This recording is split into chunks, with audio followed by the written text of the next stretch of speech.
김진의 돌직구쇼에 오신 여러분 반갑습니다. 김진입니다. 저는 오늘도 저희 돌직구쇼 오픈 스튜디오 앞에 나왔습니다. 펜싱 선수인 남현희 선수와 재혼을 발표했던 이 전모 씨의 과거 범죄 행각이 드러나서 충격을 주고 있습니다. 그런데 남현희 씨 말고도 추가 범죄 피해자가 있을 수 있다는 보도와 얘기가 온 경찰발로 나오고 있습니다. 과연 어떤 혐의인지 파도 끝이 없는 느낌입니다. 잠시 후에 상세히 전해드리겠습니다. 전 비가 오나 눈이 오나 매일 아침 이곳에서 여러분을 기다리겠습니다. 김지의 돌직구쇼 지금 라이브로 시작합니다. 잠깐만요.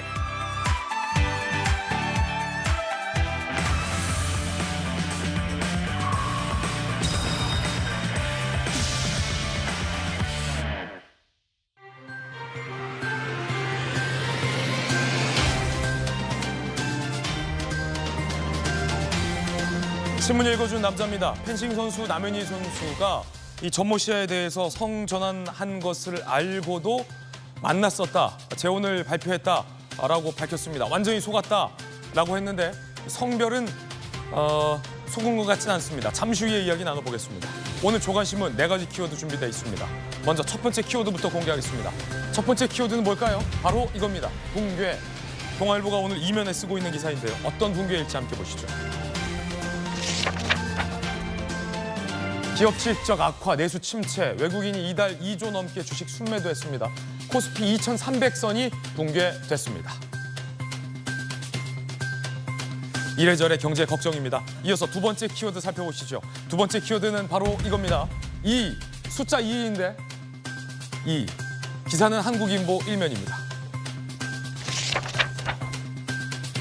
윤 대통령이 귀국 2시간 만에 달려온 곳, 박정희 전 대통령의 44주기 추도식에 달려왔습니다.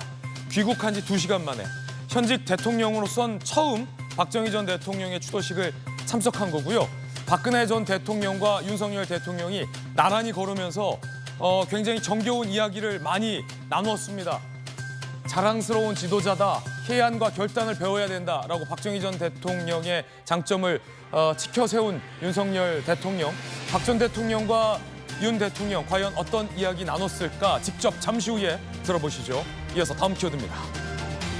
세 번째 키워드는 12, 숫자 12. 오늘 숫자 많네요. 한겨레 신문 5면입니다. 비윤도 깜짝 인사도 없었다. 혁신과 거리만 인요한 혁신이. 한겨레 신문은 일단 혁신위를 비판합니다. 국민의힘 혁신위원 12명, 12 인선이 완료됐는데 친윤 박성중 의원이 들어간 것을 두고 당내 안팎에서도 논란입니다. 하지만 그 면면을 보면 80년대생과 여성 인사들이 대거 포진돼 있어서 신선하다라는 평도 나옵니다. 잠시 후에 이야기 나눠보시죠. 이어서 다음 키워드입니다. 네 번째 키워드는 저희 돌직구쇼에서 새롭게 선보이는 오늘의 시사상식. 오늘은 뭘까요? 바로 이겁니다. 취득시효. 오늘 신문에도 이런 기사가 났죠. 중앙일보 신면입니다. 절도범이 훔쳐온 일본 유네스코 협약에 따라 반환 요청. 취득시효. 타인의 물건을 일정 기간 계속해서 점유하는 자에게 그 소유권을 취득하게 하거나 재산권을 일정 기간 행사하는 자에게 권리를 취득하게 하는 제도라고 합니다. 대법원은 일본이 올해 점유했기 때문에 취득시효가 완성됐다라며 서산 부석사가 우리 불쌍이다 라고 했지만 안타깝게 소송에 패소했습니다. 오늘의 시사상식은 취득시효였습니다. 쉽게 말해서 오래 갖고 있는 사람이 장땡, 이건가요? 신문 읽어준 남자였습니다.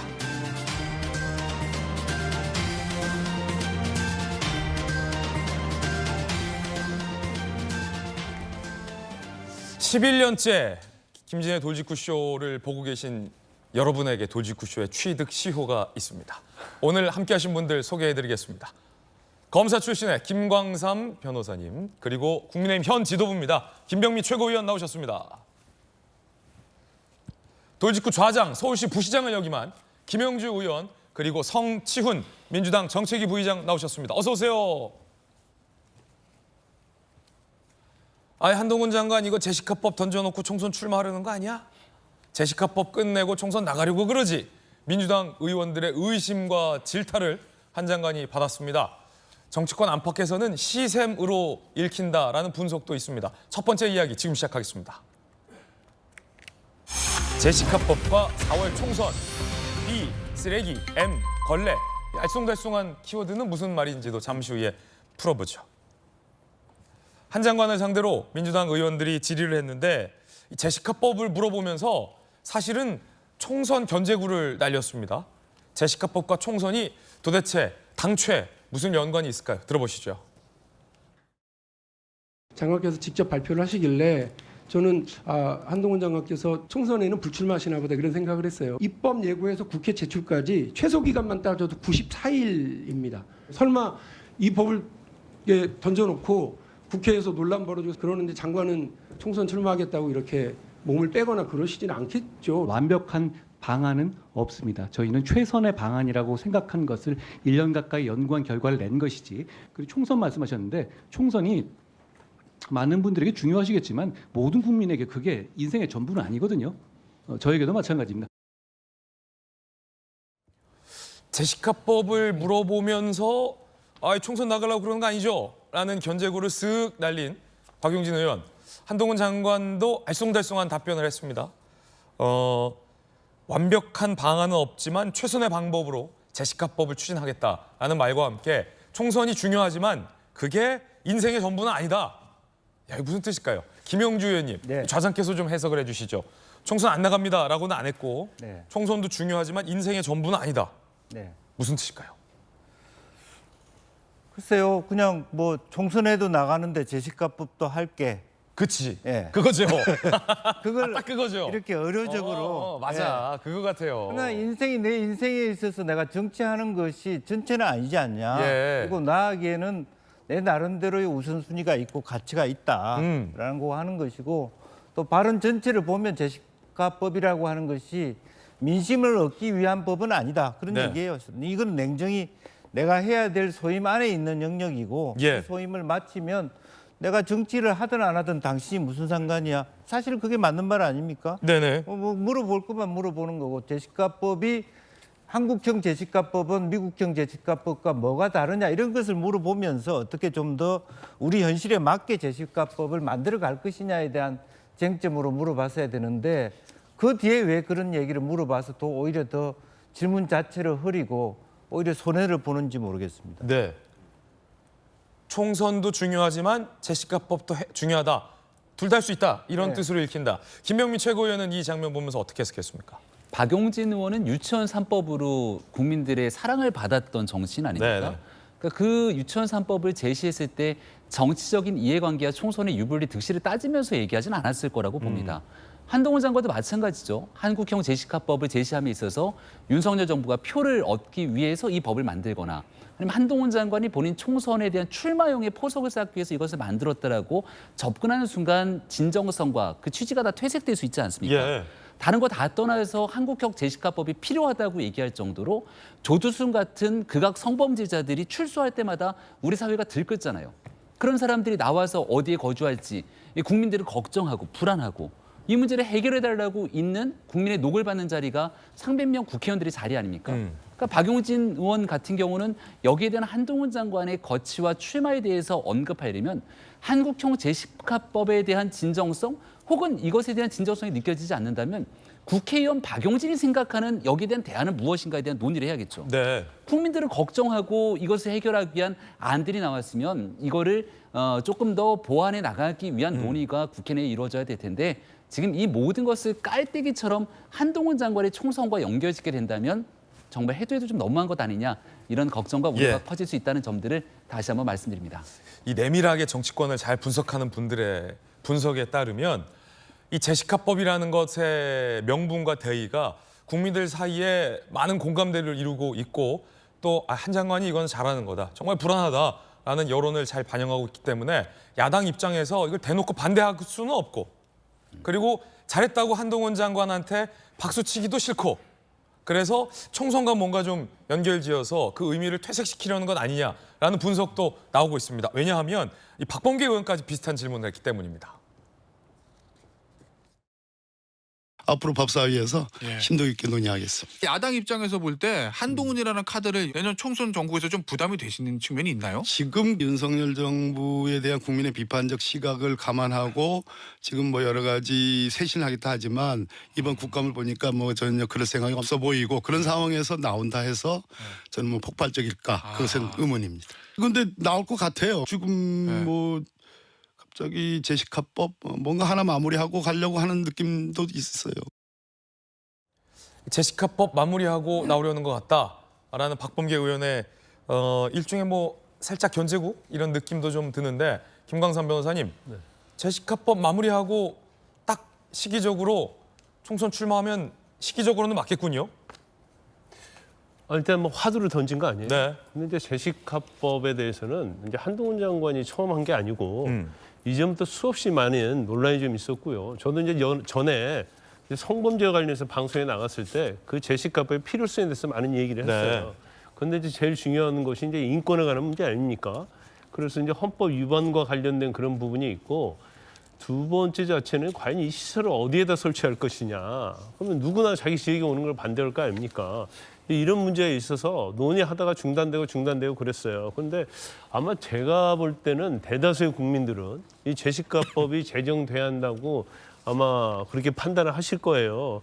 그런데 이제까지 뭐 국회의원을 할지 일부 주장하는 사람들이 주장만 했지 그냥 말로만 그친 거 아닙니까? 그런데 사실 입법과 관련돼 있는 법무부 장관이 화두를 던지고 더군다나 한동훈 장관이 던지니까 이게 상당히 파급력이 있는 겁니다. 그럼 제가 볼 때는 오히려 한동훈 장관의 저런 모습, 그러니까 예를 들어 제시카법과 관련해서 이게 화두가 되면서 이게 잘 됐을 때 어떻게 보면 한 장관의 업적이 되는 거 아니겠어요? 그렇죠. 그러면 사실을 이걸 무시하는 전략을 취해야 하는 거거든요. 근데 자꾸 제시카법에 대해서 이거 총선용 아니냐 이런 일을 하다 보니까 오히려 이제 제시카법이 어떻게 보면 더 논란이 되면서 한동훈 장관을 오히려 제가 볼 때는 기사에 한 번 날 거 저것 때문에 두 번 난다. 그렇죠. 그냥 업시켜주는 거예요. 그 제시카법을 몰랐던 국민들도 제시카법이 뭐야? 하고 보다 보니까 괜찮네 누가 한 거야? 한동훈이네. 그렇죠. 이렇게 된다. 중성범자의 주거지를 제한하는 거구나. 그러면 성범죄자 제외하고는 누가 반대하겠습니까? 예. 그러면 결과적으로 이거 한동훈 장관이 잘하고 있네 이렇게 갈 수밖에 없거든요. 이걸 박범계 의원이 홍보해주고 있다. 그렇죠. 박용진 의원이 한동훈 장관을 저격하려다가 오히려 이건 굉장히 홍보를 해주고 있다고 봐요. 그래서 사실 제시카법을 하지 않은 그러한 입법 왜구랄지 이런 것들이 총선과는 전혀 무관하잖아요. 네. 그래서 이거 가지고 총선 출마하는 거 아니야 이렇게 비판을 하고 있는데 결과적으로 한동훈 장관의 체급을 좀 더 올려주고 오히려 총선 나가기에 좋은 환경을 박범계 전 장관하고 의원하고 박용진 의원이 지금 조성을 해주고 있는 거예요. 예. 홍보 얘기 나와서 그런데 민주당에서 한 장관이 있는 법무부에 이 국민 기자단을 문제 삼았습니다. 일단 민주당의 문제 제기는 어떤 내용인지부터 좀 보시죠. 더불어민주당 검찰 독재 정치 탄압 대책위원회. 일단 위원회 이름이 길어요. 혈세로 한동훈 사생편을 육성하는 건 아니냐라고 문제 제기했습니다. 민주당 입장은 이렇습니다. 국민 세금으로 운영되는 법무부 국민기자단, 정치 중립성을 완전히 상실했다. 법무부 유튜브인지 한 장관 사생팬 유튜브인지 구분이 안 된다라고 문제 제기를 했습니다. 그러면서 함께 문제 삼고 있는 것은 이 국민기자단들이 몇 분이 이제 개인 유튜브 채널을 운영하는 모양인데 그 개인 유튜브에 올라온 채널의 제목, 동영상 제목을 함께 문제 삼았던 모양인데요. 어떤 것들이 있는지 보시죠. 자, 이런 썸네일들이 여러 개 있는데 이건 그 법무부 공식 영상은 아니고 개인 유튜브에 올렸던 것 같아요. 조선제일검 한동훈 장관님에게 제대로 당한 민주당 김의겸 의원. 이렇게 들어갔군요, 제목들이. 그리고 무서울 정도로 일 잘한다고 소문난 한동훈 장관 뭐 이렇게 들어갔고요. 또 재밌네요. 좀 더 보죠. 더 있습니까? 과정은 섬세하고 결말은 스윗한 한동훈 장관님. 자, 그리고요. 한동훈 장관님 나설 때 나서지 않을 때 모르는 묵은본 이재정권 발리는 김남국. 법무부가 적발했다니까 제대로 알아보지도 않고 한동훈 장관이 물어뜯으려는 7승이는 뭡니까? 아, 권칠승 의원. 이런 식으로 한 그 법무부의 국민기자단 소속 기자가 개인 유튜브에 이렇게 썸네일을 올렸습니다. 자, 정책위 부의장님 오늘 나오셨습니까? 성추윤 부의장님. 이게 좀 구분할 필요가 있는데 법무부에서 올린 국민기자단의 기사 유튜브는 저런 제목은 아니에요. 그렇죠. 거기 소속돼 있는 개인 유튜브인데 혈세로 한동훈 사생팬 육성하냐라는 문제 제기는 일단 민주당 저 TF에서 나왔어요. 어떤 문제 제기입니까? 일단 세금이 쓰이기 때문에 지적을 한 건데요. 근데 저 기자다분들이 공무원은 아니잖아요. 예. 그렇기 때문에 그 법무부와 관련된 홍보물을 올리는 것의 대가로서 뭐 소정의 뭐 그런 임금들을 지급하는 것으로 알고 있는데 그것 이외에 개인적 활동까지 제약한다는 것 자체가 오히려 말도 안 되지 않나라는 생각이 있고요. 역시 아마 성추윤 부의장은 그 좀 뭔가 당내에서 청년 정치인들 중에서 굉장히 합리적인 인물로 평가받고 있거든요. 왜냐면 이런 거로 문제 삼을 건 아니다. 왜냐면 과거에 만약 문재인 정부도 비슷한 정책들을 아마 했을 겁니다. 네. 그리고 그 민주당 정부의 우호적인 사람들이 아무래도 그런 지원을 했을 것이고 그분들의 개인 SNS를 가봐도 아마도 그 당시에는 문재인 정부 혹은 민주당 정치인에 대한 우호적인 게시물들이 많았겠죠. 그렇기 때문에 지금 윤석열 정부에서 한동훈 법무부에서 추진하는 정책에 있어서는 아마도 윤석열 정부의 우호적인 사람들, 한동훈 장관의 우호적인 사람들이 지원을 했을 것이고 그들의 개인적인, 사적인 게시물들에 대해서는 뭐 그런 내용들이 나올 수는 있다고 생각합니다. 저는 저런 게시물에 동의하는 건 아닌데요. 그래서 그런 게시물까지 야당이 지적하기보다는 네.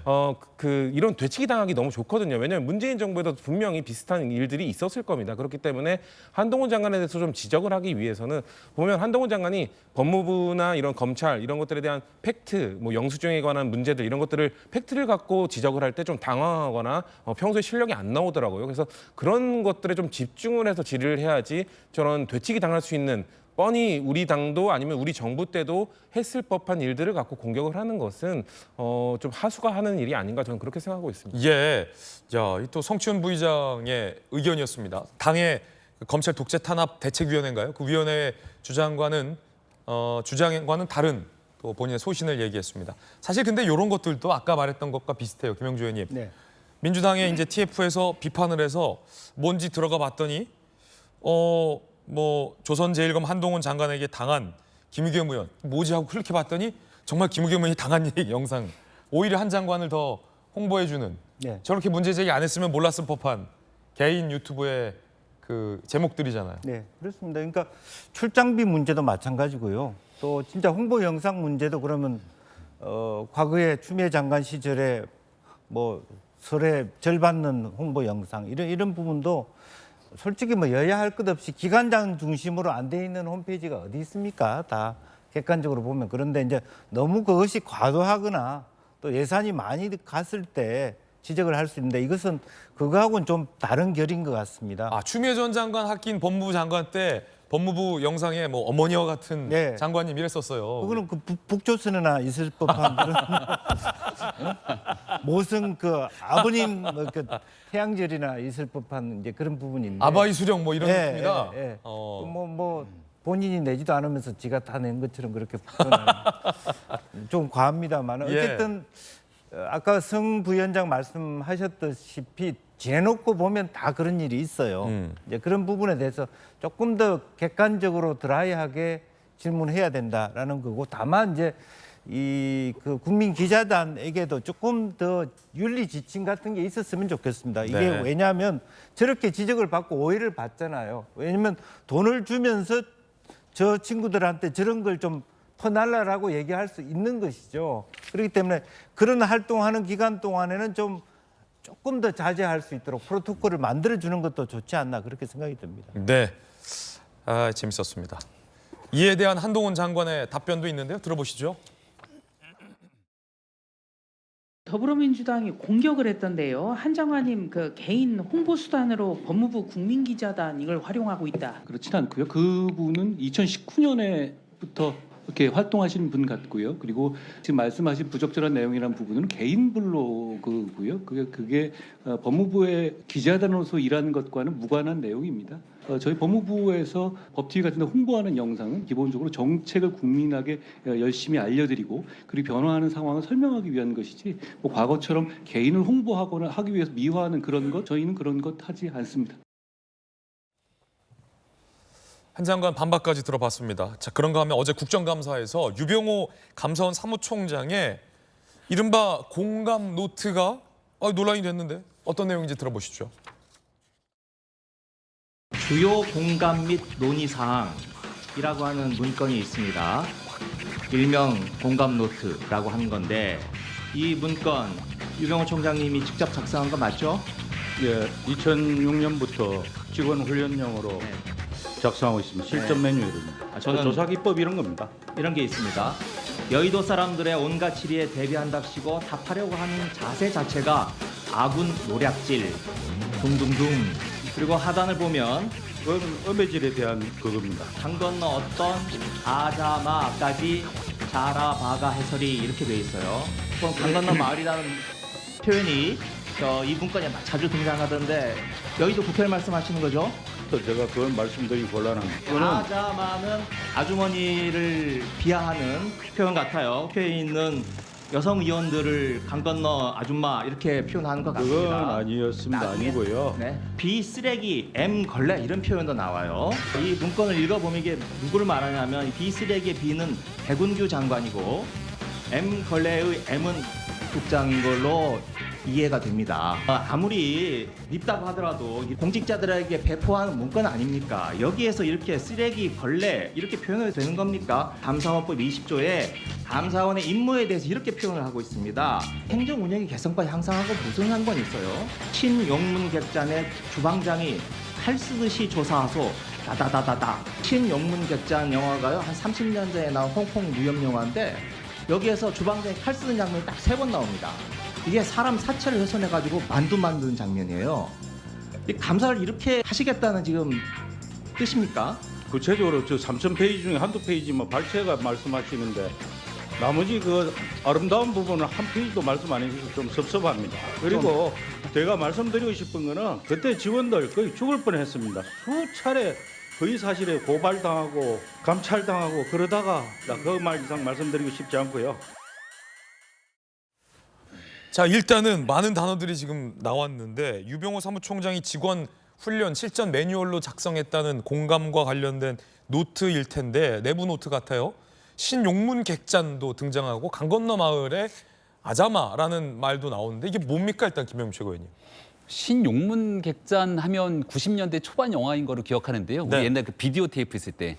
서북 영화. 예, 장만옥, 임청아 예. 이런 당대를 휩쓸었던 배우들이 나왔던 영화에서 다 기억을 하실 겁니다. 저도 어린 시절에 봤던 영화에서 전체 스토리는 기억이 나지 않지만 그 주방장이 칼 써는 장면과 인육으로 그 만두를 만드는 장면은 아직도 기억나서 만두를 먹을 때면 항상 옛날에 그 영화를 봤던 트라우마가 좀 남아있기도 하거든요. 근데 저런 내용들이 들어갔다는 것은 그 주방장 칼 쓰듯이 감사해라. 이게 아무리 내부에서 나왔던 문건들이고 여러 가지 내용 중에 하나라고 하더라도 사실은 매우 부적절하죠. 예. 이런 일들에 대해서는 저는 유병호 사무총장이 문제가 있습니다. 잘못됐던 일들에 대해서 두 번 다시 그런 일들이 없도록 하겠습니다. 관련된 일들 시정하겠습니다. 이렇게 해야 되는데 너무 모든 것들을 좀 적대시하게 밀어붙이게 된다면 국민 공감 얻어내기가 쉽지 않다. 이런 얘기를 좀 드리고요. 자, 지금 일단은 김병민 최고위원이 유병호 감사원 사무총장을 비판했어요. 태도에 대해서. 태도에 대해 비판받을 수 있죠. 왜냐하면 저 내용에 대한 문건을 보게 되면 저거를 동의하고 인정하기가 얼마나 어렵습니까?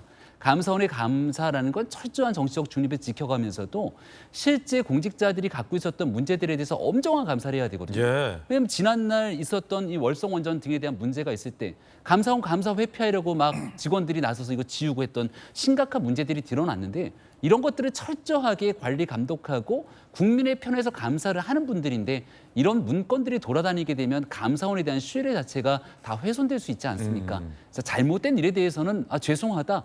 과거에 있었던 일들 속에서 이 전체 문건 중에 소수의 문건에 불과할 수 있지만 두 번 다시 그런 일이 일어나지 않도록 시정하겠습니다. 이렇게 얘기하고 넘어가는 것이 일단 감사원이 꼭 필요한 자세라고 말씀드립니다. 오늘 뭔가 좋습니다. 지금 민주당의 이 청년 정치인은 자당을 비판했고 또 국민의힘의 지도부 김병민 최고위원은 또 유병호 감사원 정부 여당의 감사원 사무총장의 태도를 비판하고 있습니다. 이게 이런 자세가 아름다운 자세입니다. 같은 진영이라고 무조건 감싸고 우기고 이런 거 없기 이제. 우리는 신용문객장이 주방장 칼 쓰듯이 정치하지 않습니다. 그죠? 네, 신용문객장 찾아보니까 어마어마해요. 견자단하고 임청아, 장만옥, 양가위가 다 나왔어요. 네. 엄청난 히트 영화였습니다. 저도 본 기억이 납니다. 자, 그러면 B 쓰레기 M 걸레. 김영주 의원님, 이것도 네. 상당히 좀 부적절한 표현이네요. 그렇죠. 이제 뭐 말 그대로라면 이제 산자부의 백윤규 장관, 그다음에 산자부의 문모 국장 이렇게 얘기하는 것인데 그야말로 어떤 공직을 감사하는 사람이 어떤 이미 그런 것을 비하하고 또 그런 표현 매우 부적절한 표현을 쓰는 것 자체가 적절하지 않고 아무리 좀 내부 문건이긴 합니다만 네. 어쨌든 배포가 되는 문건이라면 네. 그리고 그것을 뭐 강요하듯이 공감 노트라 해서 공감 안 하면 안 된다는 그런 표현도 나는 적절하지 않다고 예. 보는 거고요. 그리고 감사원은 무엇보다도 조금 더 권위가 있고 무거워야 돼요. 진중하고. 예. 예. 그래야지 그 감사 결과를 받아들일 거 아닙니까? 저거 자체로 보면 저 노트를 기반으로 보면 이미 감사원은 삐딱한 거예요. 피해의식에 젖어 있거나 말하자면 공격적이거나 그러면 그 누가 피감사자들이 그 감사를 어떤 감사를 공정하게 받아들이겠습니까? 이제 그것부터가 저는 문제가 있다고 생각하고 또 말도 잘못된 거예요. 그러니까 우리 감사원은 민주적이라서 느립니다. 그래서 신용문객장처럼 그 말뜻을 쓴 이유는 스피디하게 해라는 뜻입니다. 이제 그렇게 해명을 했는데 그럼 민주적인 것은 느리고 나쁜 것입니까? 그렇지 않잖아요. 더 이럴 때일수록 감사원은 느리더라도 정확하고 공정한 감사를 해야 되는 거예요. 그래야지 존중받고 어느 정권에서나 사실은 수용될 수 있는 감사 결과를 놔야 되는데 저 본인 한 사람으로 인해서 감사원 전체가 매우 편향됐거나 편협하거나 또 질적으로 수준이 낮거나 이런 비판을 받아도 되겠습니까? 네, 감사원은 빠르지 않더라도 정밀하게 감사를 해야 된다. 만두 썰듯이 막 다다다 쏘는 게 아니라 아주 수술용 메스처럼 날카롭지만 그럼요. 정밀하게 썰어야 된다라는 논평도 흥미로웠습니다. 그런가 하면 이것과 별개로 김의겸 의원이 이 내부 자료를 감사원 내부에서 받아서 김의겸 의원은 면책특권이지만 준 사람은 공무상 비밀누설이다라는 지적이 나왔습니다. 또 면책특권 논란이 김의겸 의원과 관련해서 있는 셈인데요. 들어보시죠. 지난번 감사원 감사 때도 그렇고 오늘도 그렇고 계속 좀 내부적인 그런 자료가 제시가 되고 있습니다. 이것은 받은 의원은 면책특권을 활용하실 수가 있겠지만 준 사람은 명백한 공무상 비밀 누설입니다. 이 자료를 보면 문재인 정부 당시에 있었던 감사원의 자료이고 또 월성원전을 수사하는 것이 이게 살아있는 권력을 향해서 감사라는 게 그게 좀 무엇이 잘못됐다고 하는 건지 저는 그런 부분에 대해서도 좀 의문입니다만 내부 자료를 이용해서 이렇게 공무상 비밀 누설이 계속 이 감사원 감사에서 이루어지는 것은 굉장히 저는 부적절한 거라고 생각합니다. 정부 행정기관을 상대로 문제점이 있기 때문에 제가 입수 가능한 선에서 입수해서 제가 질의를 하는 건데 이걸 가지고 면책특권까지 운운하는 것은 좀 너무 나가신 것 같다. 관련된 이야기 전해드렸습니다. 이번엔 저희가 준비한 다음 순서입니다. 뜨거운 소식, 오늘은 두 가지 소식 엄선했는데 야, 이거 뭐 많은 분들이 충격을 받고 있는 사회적인 이슈 두 가지일 것 같습니다. 먼저 첫 번째 이슈의 주인공부터 만나보시죠. 남현희 씨와 전모 씨인데 이게 뭐 남현희 씨와 결혼을 발표한 전모 씨 이렇게 표현해야 될 것 같아요. 이거 뭐 남자친구라고 하기도 그렇고 연인 정도? 연인. 남현희 씨가 이 전모 씨에게 속았다라는 입장을 냈는데 그런데 성전환한 건 알고 있었다라고 또 밝혔습니다. 전 씨, 지금은 남자. 이것도 법적으로 논란이 좀 많아요. 성전환 수술 받았다. 주민등록증도 2개다. 1로 시작하는 거, 2로 시작하는 거. 이것도 좀 이상하고요. 알고도 결혼을 결심했다. 이것도 좀 어쨌든 이런 입장 냈습니다. 전 씨가 준 임신 테스트키가 2줄 나왔다. 이상해서 병원 가려고 했지만 전 씨가 계속 막아서 못 갔다. 전 씨가 책임지겠다며 같이 살고 싶다고 했다. 이 내용도 다 이상합니다.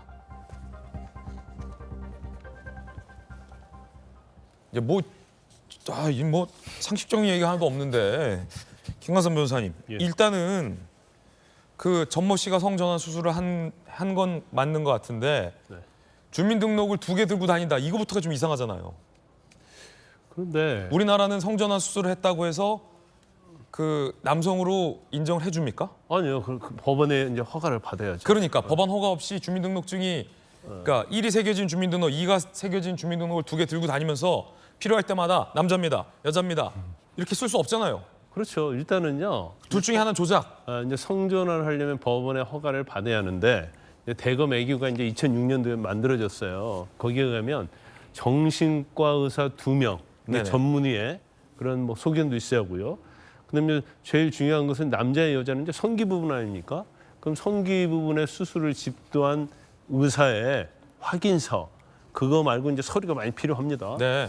그런데 일단 이 전무 씨가 성전환 수술 받은 건 맞는 것 같아요. 근데 언론 보도에 하면 경찰서 조사를 해보니까 여자더라 이런 얘기가 나와요. 그럼 성전환 수술을 받았지만 남자로 법원의 허가를 받아서 성전환이 안 된 거죠. 그러니까 법적으로는 여전히 여자로 여성으로 분류가 돼 있는 거죠. 네, 예. 그럼 주민번호 뒷자리가 그러면 결과적으로 2죠. 그렇죠. 경찰 조에서는 2니까. 주민번호 뒷자리가 원래 2였을 거 아니에요. 여자였으니까. 아니, 지금도 2라는 거예요. 이번에 네. 스토킹 혐의로 체포됐는데. 그것도 2단 말이에요. 그러면 일자리가 있는 건 뭐냐? 위조한 겁니까? 그건 제가 볼 때는 위조했다고 볼 수밖에 없는 거죠. 만약에 성전환을 해서 남자로 전환이 됐다고 하면 경찰서 수사를 하면서 확인해 보니까 남자였다 이렇게 얘기할 거 아니에요. 근데 확인해 보니까 여자했다는 거예요. 그러면 결과적으로 적법한 절차를 거치지 않았다는 거거든요. 그럼 주민등록증 위조면 공문서 위조입니까? 공문서 위조하고 행사죠. 왜냐하면 네. 그 예를 들어서 법적으로 인정을 받았다면 2에서 이제 1로 됐을 텐데 그럼 2는 없어진 거예요. 폐기됐으니까 그렇죠. 2에서 1이 됐다가 다시 2가 될 수 없잖아요. 아, 복잡하다. 아니 복잡할 거 없고 그냥 여자예요. 여자인데 네. 성전환 허가 안 받은 거예요. 그러니까 여자인데 남자 행세를 한 거죠.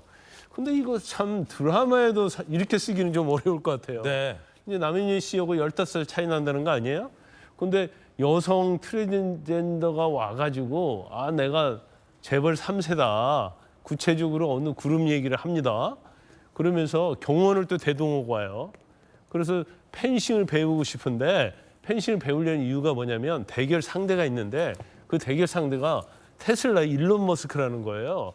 그 이기고 싶다 이거예요. 그래서 당신한테 내가 펜싱을 배우고 싶다면서. 아니 일론 머스크가 왜?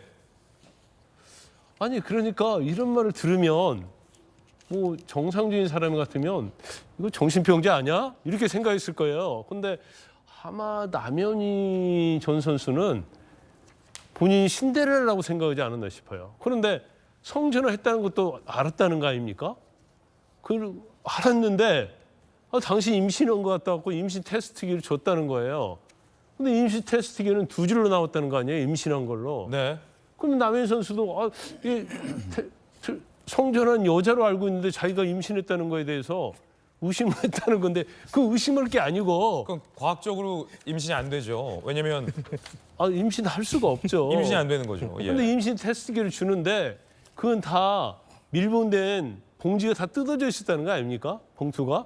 그래서 그냥 그 자체만 줬다는 거예요. 그러면 이건 그냥 상식적으로 생각하면 이 모든 거 사기다고 생각할 수 있는데 네. 본인이 재벌 3세하고 결혼할 계획이 있다고 하면서 이걸 SNS에 올린다?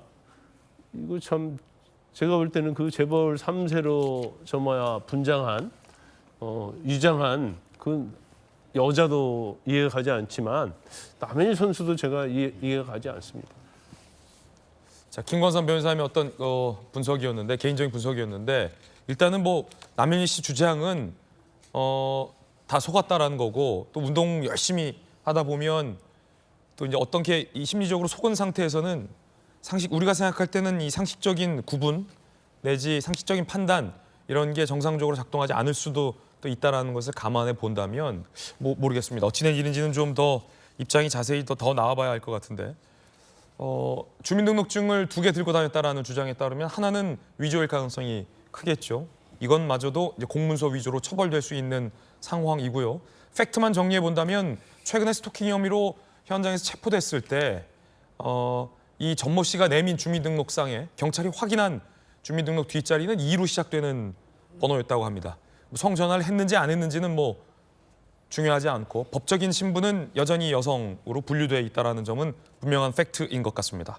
지난 16일 남현 씨와 이 전모 씨가 같이 있는 모습도 포착됐는데 들어보시죠.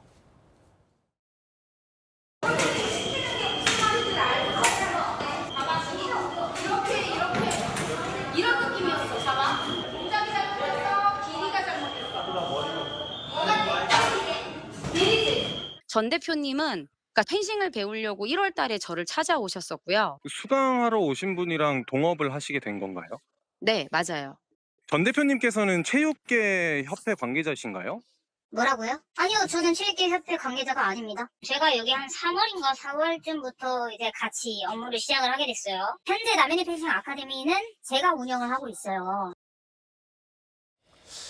남현이 펜싱 아카데미는 자기가 운영하고 있다라는 전모 씨의 답변도 좀 들어봤습니다. 주장도 들어봤고 처음에 펜싱 배우려고 찾아왔다. 그러면 김광삼 변호사님, 이 전모 씨는 의도적으로 접근을 했다라고도 의심될 수 있는 겁니까? 남모 씨에게, 남현희 씨에게? 의도적으로 접근을 한 거죠. 그리고 본인이 뭐 경호원까지 대동을 하면서 내가 좀 개인적 활동하기 어렵다. 1등에 뭐 재벌 3세이기 때문에 감시받고 있다 그런 이제 취지로 얘기했다고 하는 걸로 이제 전해져 있어요. 그런데 사실 이 남현희 씨가 뭐 결혼이랄지 이 전모 씨에 대해서 굉장히 어떻게 보면 신혼의 단꿈처럼 이걸 공개를 했잖아요.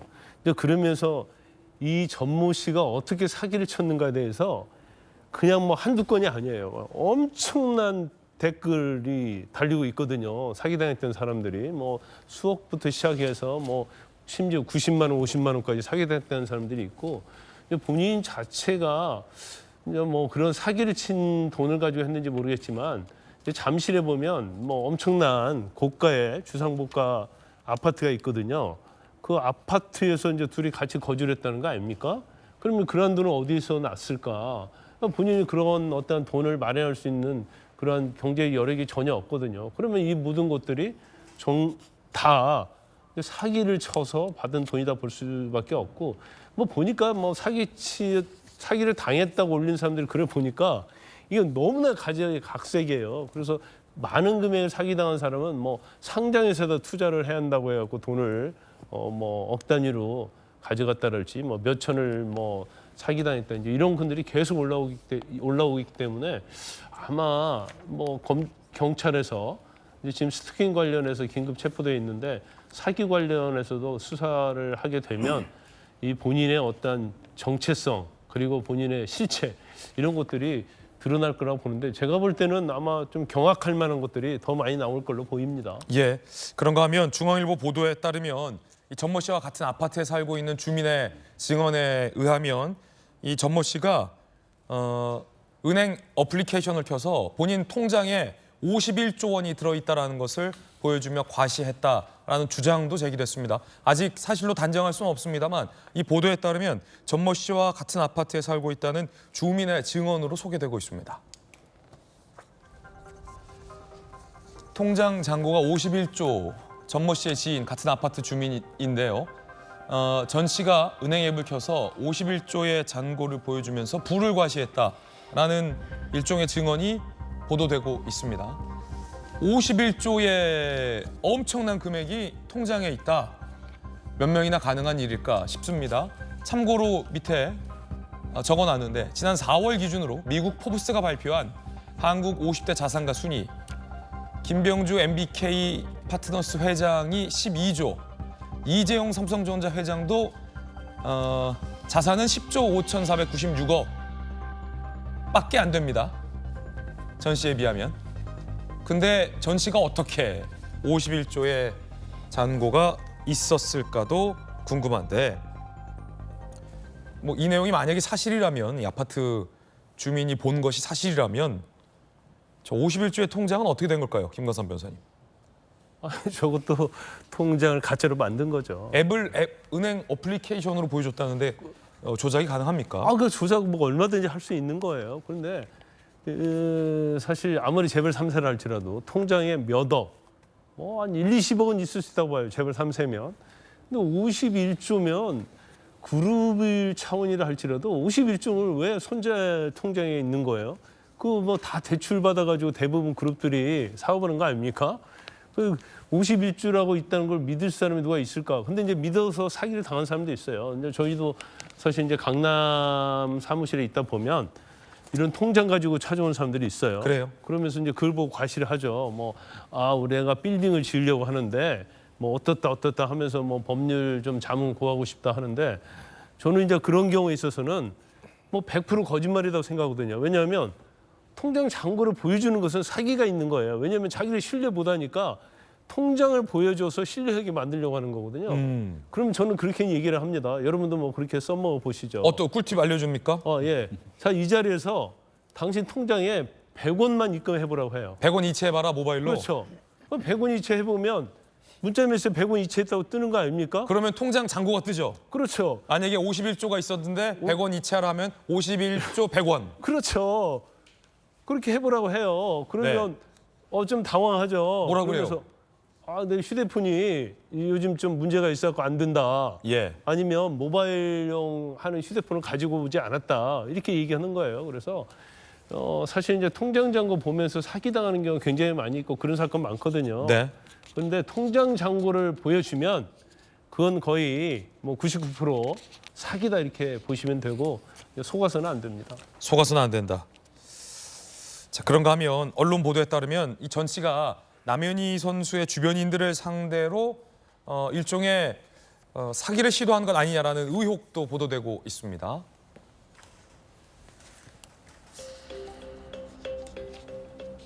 이 보도에 따르면 가족 지인도 사기 피해 남현희 선수의 조카 정모 씨에게 투자금 명목으로 3차례에 걸쳐 억대의 돈을 입금했다라는 입장이 전해지고 있습니다. 자신의 상장 회사에 1억을 투자하면 1년 뒤에 오른 만큼 주겠다라며 권유했다라는 거예요. 그리고요. 이번엔 남현희의 지인 A씨, 남현희 지인을 포함한 4명에서 5명이 전 씨의 투자 사기당했다고 피해를 호소하고 있다. 투자금은 10억대 이상이다라는 주장도 나왔습니다. 일단 남현희 씨 조카도 억대, 지인도 억대의 투자금을 전모 씨에게 건넸다라는 주장이 현재는 제기되고 있습니다. 이 경우에 따라서 사기 피해자가 추가로 늘어날 수도 있는 상황으로 보입니다. 만약에 이들 가족 내지 지인들이 전모 씨를 상대로 사기 혐의로 경찰에 신고를 하거나 고소하게 된다라면 바로 이제 수사 국면으로도 이어질 수 있는 상황입니다. 전모 씨가 2020년 당시 투자를 유도하는 통화 녹취도 확보가 됐습니다. 들어보시죠. 예절교육 학원을 할 거고 그 부분에 대해서 사무실도 필요하고 하니 대출이 이뤄질 것 같은데 지금 직장이 없어서 그런 거지 제가 보증인으로 들어가면은 대출이 좀 꽤 나와요. 자, 뭐 예절 유도 학원을 차릴 거라면서 투자를 유도하는 듯한 전화 녹취가 언론에 공개가 된 상황입니다. 김영주 의원님, 이미 남현희 선수의 조카분과 지인들이 억대의 투자금을 건넸다라는 주장이 나왔으면 지금은 현 상태로는 만약에 이게 고소고발이 이루어지지 않았으면 그냥 남현희 씨와의 어떤 파탄난 러브 스토리이지만 이런 피해 주장이 사실로 드러나게 된다면 이건 바로 피해 사기 사건으로 국면이 바뀌게 되는군요. 네. 근데 제가 이 상황을 보면 이제 막다른 길에 전모 씨가 몰려 있는 거 아닌가 그런 생각이 들어요. 왜냐하면 보통 사기꾼이 공식적으로 노출을 합니까? 피해 다니잖아요. 사기 행각이 있는데. 근데 이번에는 노출을 했단 말이에요. 본인을 노출했다는 것은 그 노출된 걸 가지고 또 사기를 치려고 하는 거거든요. 그럼 마지막에 이제는 갈 때까지 가니까 자기 면모를 노출하면서까지 사기를 치고 어디론가 사라지려고 한 거 아닌가 그런 의심을 하게 돼요. 보통 사기꾼이 이렇게 대대적으로 저렇게 언론에 노출해서 자기 얼굴을 들이내는 그런 바보가 어디 있습니까? 뻔히 드러나면 사기 당한 사람들이 나타날 텐데. 예.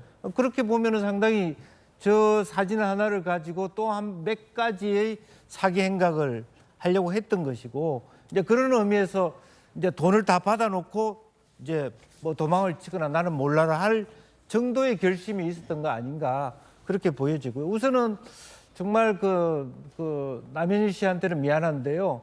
실제로 뭐 50몇 조라는 돈을 가지고 그렇게 갔다라고 하는 것은 소크라테스가 생각이 나요.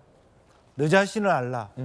51조를 가진 사람이 어떻게 저 사람한테 가서 동업을 하고 결혼을 하고 그런 얘기를 하겠습니까? 그리고 저 사람 자체도 좀 너무 심장이 크다 그럴까요? 사람들이 1조만 해도 충분히 속을 텐데 51조면 쏟기 힘든 거 아닙니까? 로스차일드 가문 아니면 어떻게 손자가 51조를 갖고 있어요? 말이 안 되는 것도 저렇게 아직도 속아 넘어간다는 게 참 이해가 안 됩니다. 이게 만약에 고소고발로 이어지면 사기 혐의와 관련된 수사로도 이어질 수 있는 상황이라 과연 이게 사기 행위가 맞는지, 투자금이 건네진 건 맞는지, 상장 회사를 준비하고 있었던 적은 있었는지에 대한 수사기관의 면밀한 수사도 필요해 보이는 대목입니다. 남현희 씨 인터뷰 내용인데 사기 행각을 전혀 모르고 있었다라고 합니다. 사기 피해자가 남현희 선수를 찾아왔다는 거예요. 감독님, 저희 대표님한테 투자했다. 감독님 이름 믿고 투자했다라는 말을 듣고 큰 충격을 받았다라고 인터뷰를 했습니다. 만약에 이게 수사선상에 오르게 된다면 김광삼 변호사님, 남현희 선수는 이 전모 씨의 이른바 사기 의혹과는 무관한가 여부도 들여다봐야 되는 건데 일단 남현희 선수 주장은 자기는 몰랐다군요. 제가 볼 때는 전체적으로 보면 남현희 선수는 몰랐던 건 맞은 것 같아요. 왜냐하면 저희가 그 전모 씨하고 전모 씨에게 굉장히 칭찬을 많이 했잖아요. 그리고 앞으로 결혼할 예정이다 이런 내용까지 올린 거 보면 저게 사기꾼이라고 생각하면 저렇게 했겠습니까? 그러니까 남현희 선수도 이제 속는 과정이 있어서 좀 이해가 되지 않는 측면이 있지만 결과적으로 본인도 이제 피해자일 수 있는 거죠. 그래서 본인은 재벌 3세라고 생각하니까 가족들, 지인들, 사촌들에게 다 자랑했을 거 아닙니까? 재벌 3세다. 근데 그냥 재벌 3세가 아니고 이제 구체적인 거예요. 그리고 사는 주상복합 아파트도 어마어마하거든요. 어떻게 보면 서울에서 가장 비싸고. 그러니까 이제 주위 사람들은 이제 단순하게 남현희 선수 말 믿을 수밖에 없는 거고. 그러다 보면 재벌 3세라고 하니까 뭔가 저 사람이 우리 가족이 되고 내가 저 사람을 알아서 뭔가 투자했을 때 일확천금을 또 얻을 수 있다. 이런 이제 금욕의 심리를 이용한 거죠. 그래서 사실 사기 범죄에 따져서 이제 공범이라고 할 수는 없지만 남현희 선수한테 책임이 있는 거죠. 왜냐하면 자기가 어떤 결혼할 사람이고 남자친구라고 하면서 소개할 정도 되면 본인이 검증을 했어야죠. 문제가 있는지 없는지. 근데 단순히 그 말에 믿고 이것을 주위 사람들 전파해서 주위 사람들은 믿게 한 거 아닙니까? 그럼 고의성이 없었다 하더라도 남현희 선수에게 문제가 있는 거예요. 그럼 그런 부분에 대해서는 책임을 져야 하는 게 맞죠. 자, 아직은 이제 주변인들의 전언과 주장만 좀 소개되고 있고 경찰이 정식으로 이 사기 의혹과 관련된 혐의는 수사하고 있지 않은 상황이기 때문에 무언가를 단언하고 단정할 수는 없다라는 말씀 드리겠고요. 혹시 전모 씨의 입장이나 반박이 나오면 저희도 즉각 소개해드리겠습니다. 뜨거운 소식 함께하고 있습니다. 이번엔 두 번째 소식입니다. 마약 파문, 본물 터지듯 연예계 전방위로 확산되고 있습니다. 특히 이선균 씨에 이어서 그룹 빅뱅 출신 가수 지드래곤 권지용 씨의 향정신성 의약품 불법 투약 정황, 이 역시 유흥업소 종사자의 조사 과정에서 드러난 걸로 알려졌습니다. 경찰은 과거에도 같은 혐의로 입건됐던 이 권지용 씨를 상대로 구속영장 신청 가능성을 배제하지 않고 있다고 합니다. 강보인 기자가 이 뉴스 상세하게 취재했습니다. 리포트 보고 나서 분석 이어가겠습니다. 마약 투약 혐의로 입건된 빅뱅 출신 가수 지드래곤 권지용 씨. 경찰은 권 씨에 대해 향정신성 의약품 불법 투약 혐의를 적용했습니다. 경찰은 배우 이성균 씨에게 3억 5천만 원을 받아 구속된 유흥업소 종업원 A 씨를 조사하는 과정에서 권지용 씨의 범죄 정황까지 파악한 것으로 알려졌습니다. 권 씨가 마약 투약 혐의로 입건된 건 이번이 두 번째입니다. 지난 2011년 일본에서 대마초를 핀 혐의로 입건됐는데 당시엔 초범이라는 이유 등으로 기소 유예 처분을 받았습니다. 당시 방송 등에 나와 술에 취해 대마초와 담배를 구분하지 못했다는 해명을 하기도 했습니다. 경찰은 이선균 씨와 권지용 씨에 대한 소환 시점을 조율하는 가운데 출국 금지 조치도 검토하고 있습니다. 두 사람이 투약한 마약 종류와 투약 횟수 등을 파악하기 위해 시약 검사도 시행할 예정입니다. 수사 결과에 따라 구속영장 신청 가능성도 배제하지 않고 있습니다. 이로써 이번 마약 사건으로 경찰에 입건된 사람은 이선균 씨와 권지용 씨, 유흥업소 종업원 등 5명으로 늘었습니다. 여기에 기업 창업주 손녀와 연예인 지망생, 작곡가 등이 내사를 받고 있습니다. 경찰은 구속된 유흥업소 여실장 A씨의 휴대전화를 압수해 분석 중입니다. 마약 혐의 연루자가 추가될 가능성도 배제할 수 없습니다. 채널A 뉴스 강부인입니다. 아시다시피 이 마약 범죄를 현재 수사하고 있는 주무부처인 인천경찰청 산하의 마약팀, 마약 수사에 굉장히 특화되어 있는 전문 형사들로 이루어져 있고 마약이 유통되고 있다라는 첩보를 받고 해당 유흥업소를 수사했고 그 여종업원 실장을 검거했고 조사하는 과정에서 통장에 거액이 입금돼 있고 그걸 따라 수사하다 보니 이선균 씨의 마약 의혹을 발견하게 됐고요. 자세한 수사 과정은 아직 알려지지 않았지만 해당 유흥업소 실장 등의 진술과 전원을 통해서 조사 과정에서 권지용 씨의 불법 향정신성 의약품 투약 정황까지 현재 경찰이 포착한 것으로 알려지고 있습니다. 그런데 G드래곤이 권지용 씨가 공식 입장을 냈습니다. 마약 투약 사실 없다. 최근 뉴스 보도 내용 무관. 다만 많은 분들이 우려해서 조사에 협조하겠다라고 권지용 씨 측이 부인했습니다.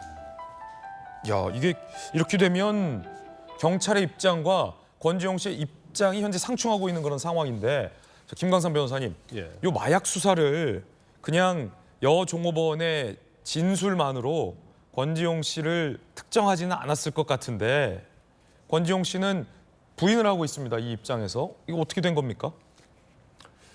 수사 자체가 이 지금 계속적으로 이제 일파만파 확대되는 것이 지금 문제되고 있는 사람들이 대부분이요. 이 유흥업소 실장이 근무하는 그 유흥업소예요. 유흥업소 이제 회원제 유흥업소라는 거예요. 그래서 일반 사람은 들어갈 수 없고 이제 특별한 VIP들만 받는다는 겁니다. 그래서 확인되지는 않았지만 일설에 의하면 최하 술을 먹을 때는 거기에 술값이 1,000만 원 이상 나온다. 그래 아무나 들어갈 수 없다. 그러면서 지금 찌라시 형태로 돌아다니는 것도 보면 이 술집에 회원으로 돼 있는 사람의 연예인 명단이 많이 돌아다니고 있어요. 그런데 사실 거기에 대해서는 경찰에서 얘기하지 않고 있고 그런데 이성균 씨에 대해서 수사를 하다가 이제 G드래곤에 대해서 권지용 씨에 대해서 지금 입건을 해서 수사를 한다 얘기를 하고 있잖아요. 그래서 지금 나온 내용은 향정신성 의약품이에요. 그러면 향정신성 마약류에는 대마가 있고 향정신성 의약품이 있고 진짜 우리가 말하는 필로폰이랄지 이런 마약이 있거든요. 그럼 향정신성 의약품이 여러분도 다 아실 거예요. 그 프로포폴이랄지 이런 것들이란 말이에요. 그래서 대마가 아니고 그냥 향정신성 의약품만 이걸 정말 투약을 한 건지 이제 그런 부분이 좀 밝혀져야 해요. 근데 이게 사실 연예인이 아니고 일반인이 향정신성 의약품을 했다고 하면 이렇게 대서특필되지 않을 거예요. 그런데 G드래곤이라는 엄청난 유상이 있는 가수가 이걸 손에 댔다고 하기 때문에 더 문제가 되고 있는데 저는 어느 정도 경찰이 수사를 하고 혐의가 확인이 됐기 때문에 이렇게 했을 것이라고 생각을 하는데 또 G드래곤은 나는 한 적이 없다고 강하게 부인을 한 거 보면 정말 한 적이 없는 건지 아니면 경찰에서 수사하는 것이 혐의 정도만 있는 상태에서 지금 수사를 하고 있는 거지 이제 그 부분이 좀 밝혀져야 할 것 같아요. 그래서 만약에 정말 G드래곤이 한 적이 없다고 한다면 사실 이제 경찰도 이제 섣불리 발표하면 안 된다. 왜냐하면 엄청난 치명타를 입히는 거잖아요. 그걸 사회적 파장이 굉장히 엄청나잖아요. 그렇기 때문에 근데 경찰이 사회적 파장이 엄청 클 것이라는 걸 모를 리는 없을 테시고 이선균 씨나 이제 권지용 씨 이름이 나왔다라는 것은 그냥 단순히 권지용 씨가 지금 부인을 하고 있습니다만 단순히 권지용도 했어요. 라는 진술만 듣고 발표하진 않았을 거 아닙니까? 경찰 자체가 입건을 했다는 것 자체는 증거가 있으니까 입건을 하는 거죠. 만약 증거가 없으면 입건할 이유가 없어요. 입건이라는 자체는 항상 범죄 행위를 전제로 하는 것이고 예. 거기에 대한 증거가 있을 때 입건해서 조사를 하는 거기 때문에 경찰은 뭐 지드래곤에 대해서는 이건 분명히 향정신성 의약품을 투약한 혐의가 인정이 된다. 이렇게 확신하니까 입건을 했겠죠. 지금 경찰에서는 구속영장 신청 가능성까지 배제하지 않고 있다는데 지금 초범이 아니고 과거에 비슷한 혐의가 있었고 이번에 또 불법 투약 혐의가 있기 때문에 영장을 검토하고 있는 겁니까? 그렇죠. 전에 대마로 인해서 이제 기소유예 한번 받았지 않습니까? 그런데 이번은 또 대마가 아니고 향정신성 의약품이에요. 그런데 저희가 유아인 사례에서 봤듯이 뭐 유아인 씨 같은 경우는 뭐 100차례 이상 상습성 그런 거 있음에도 불구하고 영장이 기각됐잖아요. 그래서 대마와 같은 종류도 아니고 향정신성 의약품을 만약에 했다고 하면 투약하게 된 경위, 횟수 이런 걸 검토해서 영장 여부를 검토할 건데 제가 볼 때는 정말 필로폰이랄지 이런 마약류가 안 나오면 영장 신청은 뭐 그렇게 쉽지 않을 거다 이렇게 봅니다. 네. 자, 그런가 하면 마약을 공급해준 이들에게 마약을 공급해준 것으로 혐의가 제기된 의사도 입건됐습니다. 마약 공급 혐의 의사 입건. A씨 의사가 등장했는데 이선규 씨 등에게 마약을 제공해 준 것 아니냐라는 혐의가 제기됐어요. 경찰에 따르면 아직 대가가 오간 정황은 파악되지 않았는데 이성균, 권지용에게 둘 다에게 직접 전달했는지 여부는 확인이 안 됐다. 이번 사건은 10명이 수사선상에 올라와 있는 상황입니다. 누군가 공급책으로 의사가 현재 특정된 상황으로 보입니다. 그런가 하면 유흥업소 그 여실장이 검거 당시에 대마를 재배하는 정황까지 포착이 됐다고 해요. 마약 투약 혐의 경찰 검거 당시 지인 오피스텔에서 은신 중인데 마약을 직접 재배, 투약 정황 포착됐습니다. 그런데 이 유흥업소 여종업의 해명은 그거 상추다. 상추를 오피스텔에서 키우는 사람이 있어요? 뭐 키울 수도 있죠. 키울 수도 있어요. 우리가 그렇게 성급하게 고정관념을 가질 필요는 없어요. 그게 상추인지 대만지는 그 마약과 형사들이 그냥 보면 한눈에 압니다. 한눈에 알기 때문에 상추인지 대만지는 좀 구분이 돼야 될 것 같아요. 그런데 민주당의 안민석 의원이 이렇게 주장했습니다.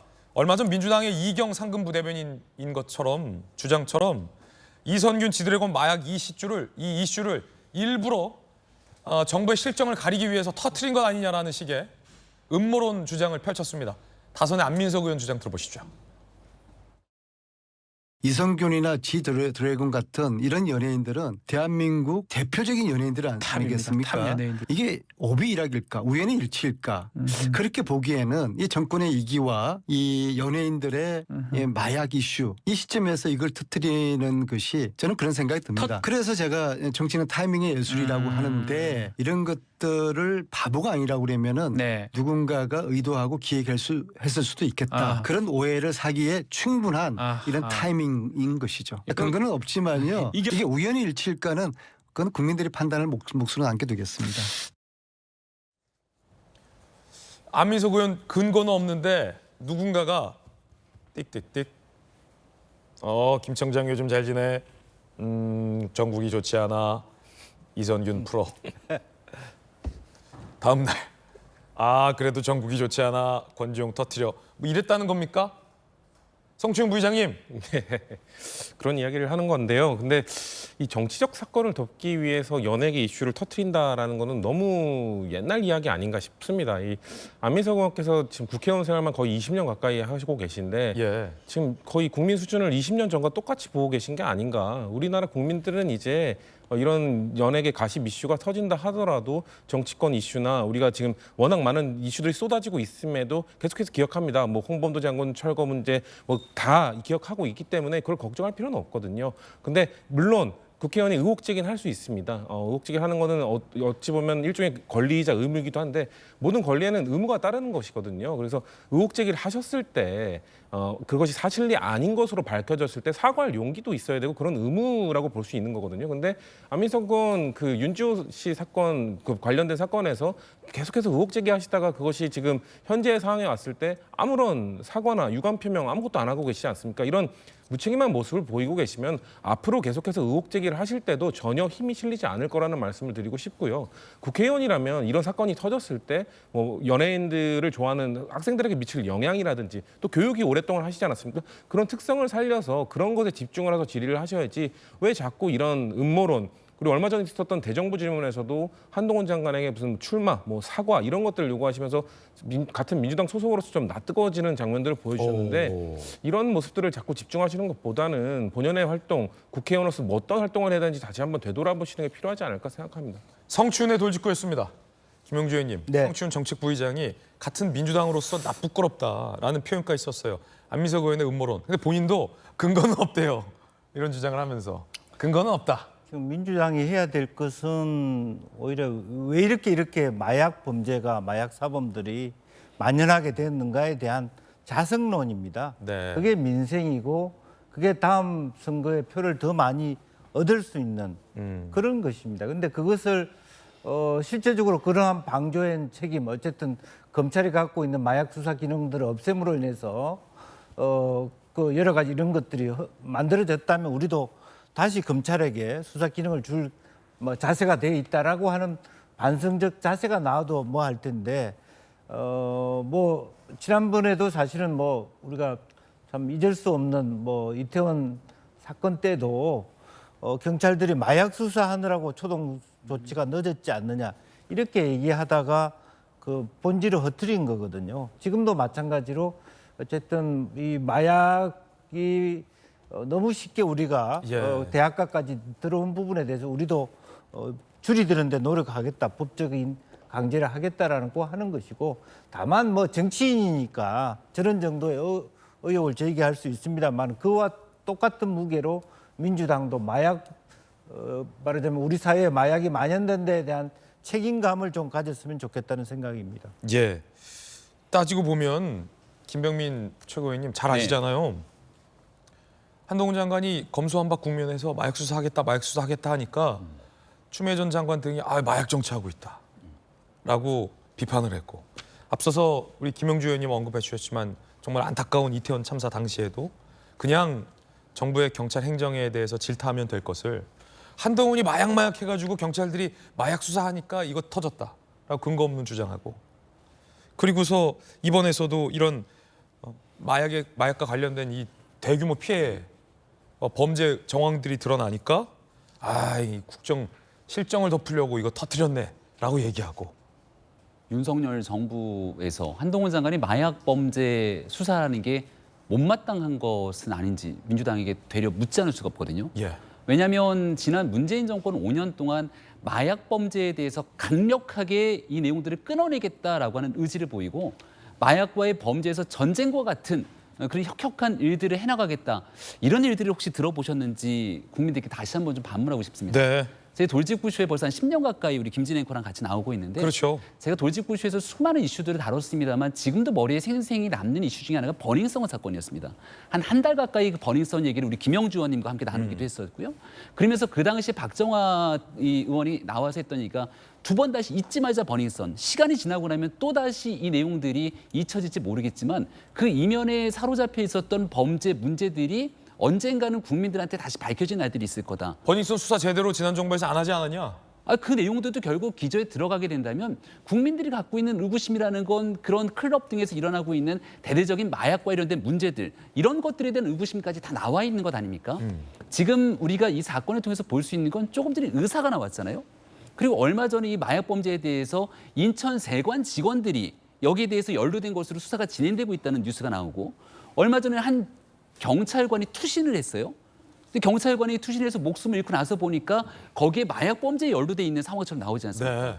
공직에 있는 사람들부터 대한민국 곳곳에 어디까지 마약 범죄가 이 뿌리 내려 있는지 알기가 어려운 상황이고, 심지어 이게 학교 앞에 있는 학생들에게까지 마약 범죄들이 이렇게 손길이 어른거리고 있는 상황이기 때문에 대대적인 마약 범죄에 대한 소탕을 나가기 위해서 여야가 협력하고 힘을 합쳐야 됩니다. 근데 타이밍이 예술이라고 얘기했는데 안민석 의원이 얘기할 때마다 정말 타이밍이 예술이거든요. 오히려 음모론을 부추길 때가 되는 것 아니야 싶을 때가 되면 안민석 의원이 나와서 여기에 대한 정치적 음모론에 불을 지피는데, 그런 방식으로 얘기하게 된다면 이재명 대표가 갖고 있는 사법 리스크와 실질적인 여러 가지 의혹들이 정말 끝없이 나타나기 때문에 1년 365일 다른 정치 연예 뉴스가 나오게 되면 다 이재명 대표의 뉴스를 덮기 위한 것이니까, 그러니까 이렇게 언급해서 돌아가는 순간 본질이 퇴색될 수 있는 건데, 안민석 의원에 대한 정치적 문제에 대해서는 조금 전에 성춘 의장이 이 민주당의 젊은 청년 정치인으로서 일가를 했다고 생각하고요. 다른 거 다 떠나서 마약 범죄 소탕, 그리고 이를 통해서 국민의 생명과 안전을 지켜내기 위한 길에 있어서만큼은 다른 얘기하지 말고 여야 할 것 없이 좀 협력할 수 있는 힘을 제대로 모아갈 수 있도록 협조를 부탁드립니다. 예. 안민석 의원의 이성균 지드래곤 음모론에 대해서 한동훈 법무부 장관은 뭐라고 밝혔을까요? 아주 짧게 일갈했습니다. 저 정도면 병이다. 연예계 마약 사건 관련해서 안민석 의원이 난데없는 음모론을 가져왔어요. 정치 중요한데요. 그런데 마약은 정치와는 무관하고 마약은 정치를 모릅니다. 저 정도면 병 같습니다. 한동훈 장관께서 병이라고 해버리면은 저만 지나친 답변이라고 생각하나 위원장님 그건 아닌 것 같습니다. 장관도 정무직으로서 본인 책임하에 발언하고 뭐 그러지 않겠습니까? 근데 좀 과하지 않습니까? 연예인 마약 사건을 전국 타개용 기획 이런 식으로 몰고 가는 거는. 야, 이게 안타까운 게 이 질낮은 여야 공방이 이어지잖아요. 음모론 툭 터트리고 한 장관이 이에 대해서 마약은 정치를 모른다, 저 정도면 병이다라고 발언을 하니까 또 민주당의 소병철 의원이 아니 어떻게 국무위원이 의원한테 병이라고 하냐. 그 문제 제기할 때가 아니라 오히려 자당의 안민석 의원부터 김관삼 변호사님 자제시키고 나서 한 장관을 비판하도 해야 되는 건 아닙니까? 민주당이 보면요, 음모론자들이 좀 있어요. 그중에 또 상습 음모론자들이 있는데 안민석 의원이 그중에 하나라고 저는 봅니다. 그 전에 국정농단 때 뭐 최성원 씨가 뭐 몇 조를 가지고 있네 어떻게 그런 얘기 하지 않았습니까? 그다음에 윤지호 씨 관련해서도 뭐 완전 영웅화 시켰어요. 그러면서 또 이런 내용이 나오니까 마치 근거 없다고 하면서 또 음모를 제기했죠. 아니 근거가 없으면 음모를 제기 안 해야죠. 음모론은 먹고 살고 음모론은 정치를 하는 사람들의 특징이다 이렇게 봅니다. 그래서 아마 본인 입장에서도 뭐 저게 사실 관계 있다고 생각하지 않고 했을 거예요. 그런데 사실 이제 특히 마약과 관련해서는 더 그런 측면이 있어요. 이제 마약 수사는 첩보에서 하는 거잖아요. 그러면 제가 볼 때는 지금 왜 시기점으로 언제 터뜨리게 됐는지에 대해서는 수사를 하다 보면 그 기점이 있거든요. 그러니까 외부로 나가는 기점. 그러면 지금 그 유흥업소의 A라는 실장이 구속됐지 않습니까? 영장이요. 법원 딱 가잖아요. 기자들이 다 영장 봅니다. 바로 그게 밖으로 나가거든요. 그러면 경찰서 흘리지 않아도 전부 다 밖으로 언론 보도되고 다 그렇습니다. 저희도 뭐 선임해가지고 좀 약간 사회적으로 이슈가 되는 사람 선임해갖고 영장 청구되잖아요. 청구돼서 영장이 기각됐는지 발부됐는지를 저희보다 더 잘 알아요. 왜냐하면 거기서 상주를 하기 때문에. 그래서 저거 자체를 기억할 수 없고 또 마약을 뭐 이런 식으로 발표한다고 해서 뭐 현 정부의 실정이랄지 국민의힘의 어떤 잘못된 것이 덮어질 수 있는 겁니까? 근데 이것은 별개의 것이거든요. 그럼에도 불구하고 그냥 아니면 말고 식으로 저런 식으로 하는 것 자체가 사실 이제 국회의원의 자질에 관한 문제다 저는 그렇게 봅니다. 뜨거운 소식 전해드렸습니다. 이번엔 저희가 준비한 다음 이야기 시작할 텐데요. 윤석열 대통령이 귀국한 지 2시간 만에 박정희 전 대통령의 44주기 추모식을 찾았습니다. 현직 대통령이 이 박 전 대통령 추모식을 찾은 건 이번이 처음이고요. 귀국 2시간 만에 박근혜 전 대통령과 만났습니다. 주제 공개하죠. 귀국 2시간 뒤 윤과 박의 만남 영상으로 보시죠.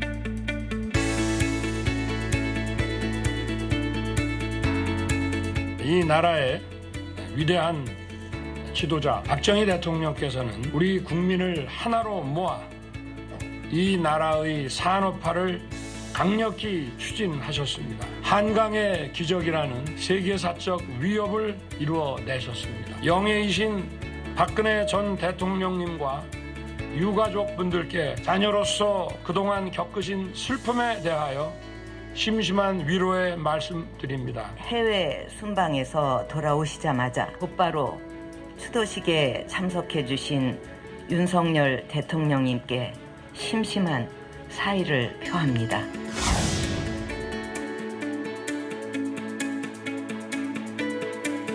제가 조만간 한번 자, 요 현장 소식을 취재하기 위해서 저희 돌직구쇼에서 현장에 급파한 기자가 있습니다. 자, 김병민 최고위원께서 어제 저 현장 윤 대통령, 박 전 대통령이 있는 그 현장에 바로 배석하셨잖아요. 네. 대통령이 바로 귀국하자마자 윤 대통령이 오신 건가요? 정말 귀국하고 아마 옷만 갈아입은 상태에서 왔던 거로 알고 있는데요. 뭐 같이 선거를 뛰었던 사람들이니까 사진 촬영하는 기사도 같이 현장에 왔길래 진짜 귀국하자마자 온 거니까 하자마자 바로 달려왔다고 얘기를 하더라고요. 아, 그렇군요. 어제 자리에서는 이제 박정희 전 대통령에 대한 추도식이었기 때문에 이 박 전 대통령을 기리고 기억하게 되는 자리였는데 제 눈에 띄는 건 박근혜 전 대통령이 자리에 참석하면서 함께 어울릴 수 있었다는 거고 저도 박근혜 전 대통령을 이제 자리에 앉아 있기 때문에 가서 인사를 드렸더니 와줘서 고맙다고 이렇게 인사를 하는데 박근혜 전 대통령이 와줘서 고맙다. 네, 왜냐하면 박정희 전 대통령에 대한 추도식이기 때문에 김기현 대표, 윤재욱 원내대표를 비롯한 당 지도부가 전체가 총출동을 했거든요. 네. 그러니까 이 자리에 같이 와서 아버지를 기리는 자리에 함께 해줬기 때문에 정말 이렇게 지그시 미소를 지면서 와줘서 고맙습니다라고 얘기를 하는데 그 표정이 굉장히 편안해 보였습니다. 그래서 윤석열 대통령과는 사실은 어찌 보면은 편안한 관계는 아니잖아요. 예. 그럼에도 불구하고 함께 이렇게 거리면서 이야기를 나누는 장면이라든지 또 윤석열 대통령이 해외 순방을 다니고 와서 저 자리에 추도사를 쭉 언급하게 되는데 가장 눈에 띄었던 건 해외에 있는 여러 국가들이 이제 대한민국을 생각했을 때 한강의 기적을 이룬 압축 성장의 길을 걷지 않았습니까? 그런 얘기들을 물을 때면 그 해당 국가들이 얘기하는 귀국이 생각해야 될 건 딱 하나.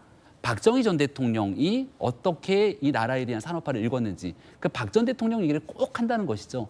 근데 현장에 있었던 내용들이 실질적으로 윤석열 대통령과 박근혜 전 대통령이 자연스럽게 대한민국 그리고 박정희 전 대통령에 대한 이 현재 산업화가 있기까지의 과정들 이 모든 것들이 어우러진 장면이어서 아마 이념적 스펙트럼이나 생각이 조금 차이가 있더라도 거기는 모든 사람들이 정말 되게 마음이 좀 따뜻해지는 그런 자리였구나 생각을 했을 것 같습니다. 예, 이게 사실은 대통령 일정이라는 게 김영주 의원님 뭐 맘대로 대통령이 원하는 대로 조정하려고 해도 잘 조정 안 되는 게 이 대통령의 한 나라의 일정인데 더군다나 이제 해외 순방을 마친 직후 바로 그 길로 박정희 전 대통령의 추도식에 참석한다. 그리고 박근혜 전 대통령에게 가서 인사를 한다라는 건 윤석열 대통령의 강력한 의지였던 것 같아요.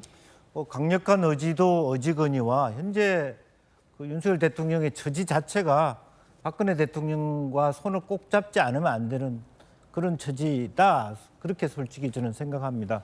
최근에 대통령 지지율이 대구 경북조차도 심상찮아요. 예. 또 뭐 이준석 전 대표는 대구에서 무소속으로 가느니 그런 얘기도 나오고 있어서 실제적으로 보면 보수 대통합의 문제 또 그야말로 자기 정부가 너무 지나치게 말하면 박근혜 대통령하고 척을 졌던 이명만 전 대통령의 중심으로 쌓여 있다라고 하는 뭐 오해 아닌 오해 이런 것들을 불식시킬 이유가 있었다라고 생각이 들고요. 또 하나는 어쨌든 기본적으로 자기가 만들고 싶은 어떤 그 미래상도 가장 벤치마킹할 수 있는 분이 박정희 전 대통령이 아니었는가. 네. 뭐 그런 진정성의 마음에 어떤 달려갔다라고는 생각이 들고 또 실용적인 만남의 가치도 있다고 생각이 들고 정말 제가 바라거니와 제발 윤 대통령께서도 박정희 전 대통령이 어떻게 내치를 하셨고 어떻게 외국과의 관계를 균형 있게 했는지를 좀 더 정말 깊이 있게 연구를 좀 했으면 좋겠습니다. 지난해 4월 윤석열 대통령이 당시 당선인 신분으로 박근혜 전 대통령의 사저를 찾아가서 만난 적이 있습니다. 함께 보시죠. 대통령님의 건강에 대해서 얘기를 했고요. 아무래도 지나간 과거가 있지 않습니까? 인간적인 안타까움과 또 마음속으로 갖고 있는 제 또 미안한 마음 그런 것도 말씀을 드렸고 지금 살고 계시는 그런 생활 뭐 이런 거 불편하신 점이 없는지 거기에 대해서 얘기를 좀 나눴습니다. 윤석열 대통령 그 대선 때 24시간 밀착 수행을 하셨으니까 예. 그 당선되자마자도 사실은 따지고 보면 윤 대통령이 박 전 대통령 사저 찾아가서 예. 인간적으로 안타깝고 죄송했다라는 말도 하고 그리고 지금 아버지 추도식 때도 귀국하자마자 또 와서 박 전 대통령에게 예우를 갖추는 모습도 하고 윤 대통령이 박근혜 전 대통령에게 사실은 뭐 지금 지지율 말씀하셨지만 당선되고 나서 직접 찾아갔을 때는 지지율 제일 좋았을 때니까 뭔가 전직 대통령에 대한 예우 이런 마음이 좀 있네요. 박근혜 전 대통령에 대한 안타까움과 애틋한 것도 있고. 그래서 거기에 대한 화답으로 취임식에 박근혜 전 대통령이 당신 건강이 안 좋았던 상황임에도 인데도 불구하고 왔죠. 그리고 저기에 나왔던 인간적인 미안한 마음이란 표현 때문에 또 당시 야당에서는 굉장히 윤석열 당선인을 향해서도 몰아세우는 모습들이 있었는데요. 후보 때도 마찬가지로 저런 인간적인 감정에 대해서 여러 차례 표현한 적이 있습니다. 그러니까 당시에 이 수사를 총괄했던 과정으로 있을 때는 본인이 갖고 있었던 공직자 신분이 지위로서 해야 되는 역할을 했겠습니다마는 박근혜 전 대통령이 겪었던 고초에 대한 인간적인 미안한 마음들 이런 것들에 대해서 얼마든지 충분하게 얘기하고 또 당시 상황만 하더라도 박 전 대통령의 이 영상에 잡히는 표정이나 건강 상태가 그렇게 원활해 보이지는 않았다고 생각하는데 어제 있었을 때는 사회를 보는 사람이나 많은 사람들이 아, 박근혜 전 대통령의 건강이 꽤 많이 회복된 것 같다. 그리고 정말 굉장히 편안한 마음처럼 보여졌고 지금 누가 박근혜 전 대통령을 보고 아, 새로운 본인 정치를 하려고 한다 이렇게 얘기하는 사람은 아무도 없지 않습니까? 최근 한 언론에 과거에 있었던 회고록들을 얘기하기 시작하면서 지난달 너무 많은 부분들이 매도됐던 일들에 대해서 사실과 진실이 왜곡됐던 점이 있다면 조금씩 바로잡으려고 하는 노력들, 그러니까 이른바 명예회복에 대한 과정들이 일부 있는 것 같고 그 이상으로 뭔가 또 다른 정치적 의미를 갖고 있는 것은 아니기 때문에 이 보수 진영 전체가 함께 통합하고 이건 보수 진영이 아니라 결국은 국가 전체에 대해서 국민 통합, 화합이 시대적 화두로 떠오르고 있는데 여기에 대한 역사적 화해, 통합의 길로 나아가는 데 굉장히 중요한 하나의 이 단계를 걷고 있다고 생각합니다. 자, 두 번째 이야기 전해드렸습니다. 이번엔 이야기 나온 김에 여야 정치권 소식도 짚어보겠습니다. 주제를 공개하겠습니다. 인요한호가 발진했습니다. 시작됐고요. 야당에서는 분열 경계령이 내려졌습니다. 인요한 혁신위원회 혁신위원 명단이 발표됐습니다. 오늘 첫 혁신위 회의죠. 박성중 의원, 김경진 전 의원, 오신환 전 의원, 정혜용 전 대구시 경제부시장 이름을 올렸고요. 자, 그 밖에 이 80년대생들과 또 여성 전문가들이 대거 혁신위원회의 혁신위원으로 포함이 됐습니다. 인요한 혁신위원장 이야기 들어보시죠.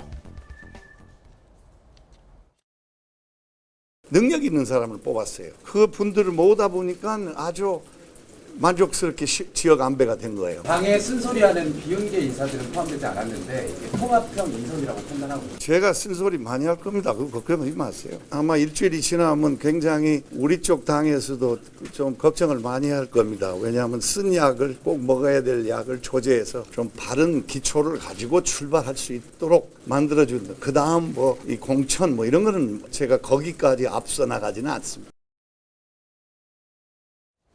오늘 그 혁신위의 첫 공식 회의가 열릴 예정이라고 합니다. 그 내용도 함께 보시죠. 인요한 혁신위 쇄신 방안 논의 시동, 광주 5.18 묘지, 박근혜 전 대통령과 이명박 전 대통령을 방문할 계획인 걸로 알려지고 있습니다. 활동 기간은 오는 12월 24일 2개월, 굉장히 짧게 활동 기간을 잡았고 저 이후부터는 이제 총선 체제로 전환될 걸로 보입니다. 자, 김병미 최고위원님, 혁신위원 12명 인선이 발표됐는데 뭐 의미가 있습니까? 어떤 메시지입니까? 여성이 굉장히 많은 포션을 차지하고 있고 또 이 80년대생, 90년대생, 2000년생까지 이르기에 청년들이 대거 발탁이 됐습니다. 그러니까 이른바 청년 젊은 층 여성이 바라보고 있는 국민의힘의 문제점들에 대해서 대대적으로 좀 혁신 방안을 내주길 바라는 것 같고요. 여기에 보면 원외위원장 중에 그 김경진 위원장, 동대문에 위치하고 있고 광진을에 있는 오신환 위원장 두 사람이 들어가게 됐는데 일각에서는 당협위원장이 왜 들어가 이렇게 비판하시는 분들도 있더라고요. 근데 저는 이 두 분이 꼭 들어가야 된다고 생각합니다. 왜냐면 서울 수도권이 위기라고 하는데 이 두 사람이 저도 자주 통화해 보면은 매일같이 걱정이다라는 말을 입에 달고 살아요.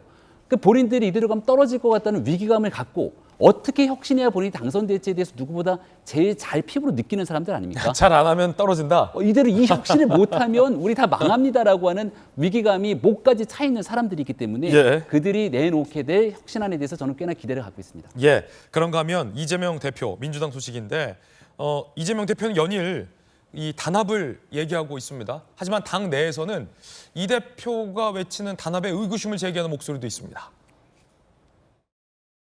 이번 총선은 민주당의 문제를 넘어서서 대한민국의 운명을 가르는 분수령이라는데 많은 분들이 동의합니다. 잘못된 국정 운영을 심판해야 국가의 퇴행과 우리 국민들의 불행을 막을 수가 있습니다. 언제나 말씀드리는 것처럼 작은 차이를 넘어서서 단합하고 단결해서 국민의 승리로 나아가는 길을 넓혀야 합니다. 분열은 필패이고 단결은 필승이라는 각오로 저부터 솔선수범하고 앞장서겠습니다. 이 대표의 연일 단결 단합 메시지에도 불구하고 강성 지지자들은 비명계에 대해서 강력히 비판을 하고 비난을 하는 행동이 나오고 있습니다. 비명계 이원욱 의원의 지역구에 걸린 현수막 보시죠. 자, 검찰 독재 윤석열의 토착 외구 당도 5 잔당들이라며 뭐 이원욱, 박광온, 서른, 김종민, 이상민, 송갑석, 조응천, 박용진 의원은 왜 빠졌어요? 있어요. 아, 있어요? 그렇죠. 빠지면 안 되죠. 이렇게 현수막을 또 100번, 1000번 먼저 처단하겠다라는 굉장히 뭐랄까 모욕적인 현수막이 여전히 달리고 있습니다. 그러자 이상민 의원이 이 대표를 비판했습니다. 저 현수막 소름 끼친다. 이재명 대표의 수수방관하고 있냐. 통합 헛웃음 난다. 라고 비판했고요. 조응천 비명계 의원도 도마 위 생선 신세다라고 본인을 얘기했습니다. 생선이 도마 위에 누워서 언제 내려칠지 어떻게 알겠냐. 말로만 왈가왈부하지 말자고 하지 말라. 성춘 부의장님 느끼는 건 어때요? 그렇죠. 그러니까 저런 메시지를 직접 받는 사람들의 입장은 아마 저러실 거라고 생각하고요. 이재명 대표의 통합 메시지가 진심으로 보이려면 저런 그 강성 지지층에 대해서 언급도 하고 또 계속해서 분열의 메시지를 보내는 그 친명 의원들에 대해서도 메시지를 전해야 된다고 생각합니다. 근데 우리 당이 생각해야 되는 것은 작년 대선에서 우리가 0.73%로 지지 않았습니까? 내년 총선에서 이기기 위해서는 그 당시에 작년 대선에서 윤석열 대통령을 찍었던 윤석열 후보를 찍었던 사람들까지도 품어야 되는 상황이거든요. 그 정도의 아량을 보이고 더 많이 품기 위해 노력해야 되는 상황인데 당내에 있는 인사조차 이렇게 분열하고 저런 조롱하고 인간적인 그런 혐오감을 주는 메시지를 던지는 것은 당의 총선 승리를 위해서 전혀 도움이 되지 않는다는 것을 말씀을 드리고 싶고요. 이재명 대표가 좀 더 통합 메시지를 강하게 하셨으면 좋겠습니다. 성춘의 돌직구였습니다. 저희들은 60초 광고 보고 김진의 더 라방으로 이어가겠습니다. 네, 오늘 저희가 준비한 소식 모두 다 전해드렸습니다. 지금부터는 저희 김진의 돌직구쇼 유튜브 계정에서만 시청할 수 있는 김진의 더 라방 시작합니다. 오늘은 김병민 최고와 김영주 의원과 함께 김진의 더 라방 시작할 테니 많은 관심 부탁드리겠습니다.